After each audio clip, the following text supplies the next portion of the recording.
we have to go. We're not scared, and we don't think about our life right now. We think about our country. That's the only thing.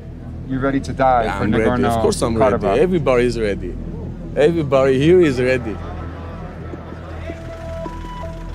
These Armenian army reservists are heading to the front line of a fight they see as a threat to their very existence. A dispute with Azerbaijan over the breakaway region of Nagorno-Karabakh. Nearly 3 decades of cross-border conflict between the two sides turned into an all-out war in September. Is this your younger brother or older brother? Younger brother. And you are also going to go to Of course. Nagorno-Karabakh. When are you A going? few days, 2 or 3 days. You're fighting, your brother's going to go fight, your father's fighting. Isn't your mother worried about you guys? Aren't you scared? No, we Like aren't this? scared. We aren't scared. We are very proud that we are going to protect our country. We know how to fight, yes, you know, and everybody here was served. We are not scared about war. We want peace for all over the world. But if they try our lands or our culture or our families, we will try to protect, and we will protect. What about the Azerbaijanis on the other side who might say the same thing? We don't start this war. I think that they are going to repeat the genocide, and that's why here everybody are going to the army, but they go because there is no choice. For these young soldiers, the 1915 genocide, in which Ottoman Turks killed 1.5 million Armenians, is still very much an open wound. Now, Armenians are fighting to prevent Azerbaijan, Turkey's close ally, from taking control of Nagorno-Karabakh. During the fall of the USSR, the two former Soviet republics fought a bloody war for the territory. The fighting ended with a 1994 ceasefire after more than 30,000 people were killed, hundreds of thousands displaced, and Armenian forces left in control of Nagorno-Karabakh and surrounding areas. Nearly every country in the world recognizes the territory as part of Azerbaijan, despite its majority ethnic Armenian population, who want either independence or to join Armenia. Azerbaijan's president says his country won't accept anything short of the full withdrawal of Armenian forces from the area. Biz dəfələrlə bəyan etmişik ki, Dağlıq Qarabağ əzəli tarixi Azərbaycan torpağıdır. I've never seen anything quite like this. Just behind me is the border with Azerbaijan. A lot of people are headed in the direction of Nagorno-Karabakh. And all of the cars that are driving on this road are driving with their lights off because they're scared that they're going to be seen by Azerbaijani soldiers on the other side of the border and possibly fired upon. 2 weeks into the war, and the destruction in Nagorno-Karabakh's de facto capital, Stepanakert, is already widespread. So, as you can see, these vehicles are severely damaged by the shelling and the rocket attacks that have been happening all day long. There's black smoke over in the distance. It has been near constant bombardment of the city, Stepanakert, since the morning.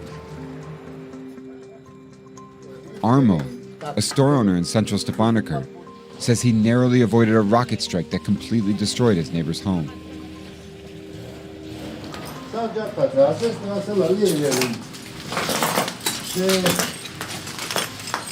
Wow.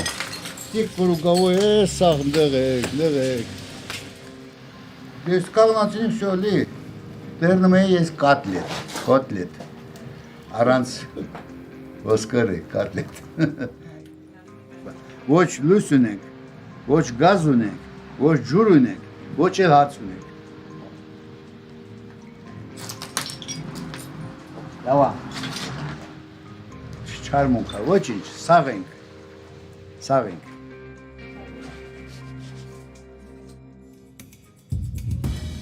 While there's been attacks on both sides, oil-rich Azerbaijan purchases sophisticated military technology, including drones, from Israel and Turkey that clearly give it the upper hand. Azerbaijan doesn't report military casualties, but Armenia does, and it says it's lost more than 350 soldiers. The fear of Azerbaijan retaking control of Nagorno-Karabakh has also drawn in the Armenian diaspora. Dr. Armen Hagobjanian is a surgeon who flew from Los Angeles 2 days earlier. What are the extent of the injuries you're seeing as a result of Azerbaijani attacks here in the hospital? Absolutely massive. These are not a simple injury that these kids are suffering.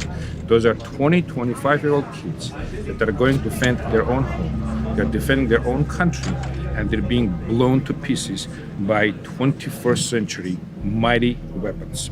I'm sure you have quite a comfortable life as a surgeon working in Los Angeles. Was it hard to leave that behind and come here to a war zone? Now, the hardest thing was just to explain to your parents, to your wife, and to your kids that you have to come here and help other kids. That was the most difficult part. What actually pushed you? Okay. All right.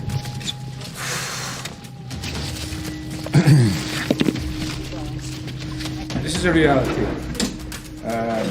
Usually we get a little siren, so we know we need to go into the bunker. But sometimes siren doesn't work, so we get the bomb before the siren. But it's okay. We're getting used to it. Getting used to the non-stop bombardment means civilians are abandoning the streets and taking cover underground in some of the same shelters they built 30 years ago.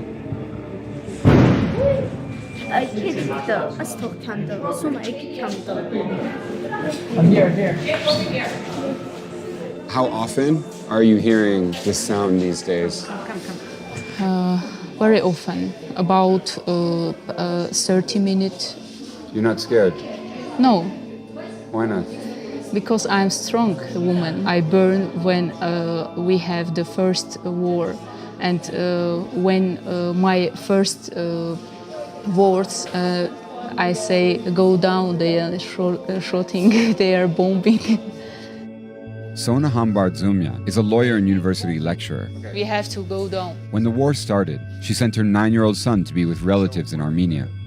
But it'd be so easy for you to just get in the car now, to escape this war, go to Yerevan with your son. Yes. Why do you choose to stay? Հայ եմ եւ այն հայությունը, այն հայի գենը, այն հայ արյունը, որ ինձ տվել է Արցախ աշխարհը, ես պիտի ծառայեցնեմ Արցախի համար։ Please, after you. Like Sona, Armina Alexanian grew up in this conflict. She's now the deputy foreign minister of Nagorno-Karabakh. What do people here want? People here want peace. People here want to be able to live in their homes in the way they want to live it, their lives. We have to fight for the very right to exist.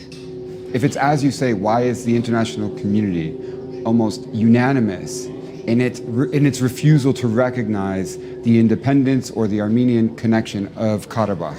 We have nothing to offer, I guess. We don't have the Azeri oil, we don't have the Azeri caviar, we don't use laundromat to bribe European politicians. Azerbaijan is succeeding because it has got the resources, it has got the money, and it can actually use the oil cart to threaten some countries by doing it. Right now, Azerbaijan, the military is moving in on many fronts. They're bombing all of Karabakh. What happens in the worst case scenario for you if they take control of this territory? I don't really like answering hypothetical questions, but I don't even consider that question. Because if I don't think of it as something possible, I will never give in. And that's the mindset of every single Karabakhi who lives here. That's why we're still here, even though they're attacking, even though they want to kill us, but we're gonna stay here. As we prepared to leave, the bombing intensified. The underground bunkers no longer felt safe, and civilians began to flee en masse to Armenia.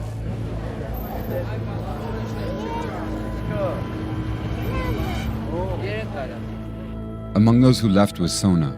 We met her again at her sister's home. One stop on her journey to Armenia's capital, Yerevan. Last time we met a few nights ago, you said that you would never leave.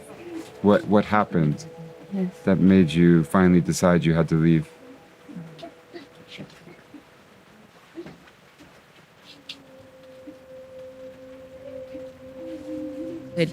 Ոչ մի ապաստարան չի կարող փրկել այդ ամենը, եւ ոչ մի ապաստարան, ոչ երկնքում, ոչ երկրում, երկրի վրա հողի մեջ չի կարող այդ հանգստությունը լինել, այդ փրկությունը լինել, որպեսզի դու կարողանաս փրկվել։ Եվ երբ նկուղում էինք, լույսերը անջատվեցին, այդ հրթիռակոծությունը սկսեց անընդհատ 1, 2, 3, 4 եւ ոչ մի դադար չէր այսպես չէր լինում, չէր դադարում այդ ամենը, երբ երեխան մորը գրկել էր ու աղաչում էր, որ այդտեղից դուրս անեին նրանց, որովհետև հնարավոր է, որ այս հաստ պատերը եւս փլվեն նրանց վրա, երբ որ մայրս վախից ոչինչ չէր խոսում, երբ որ հայրս ծերանում էր աչքիս առջև, ես մտածեցի, որ ես պետք է դուրս գամ այստեղից եւ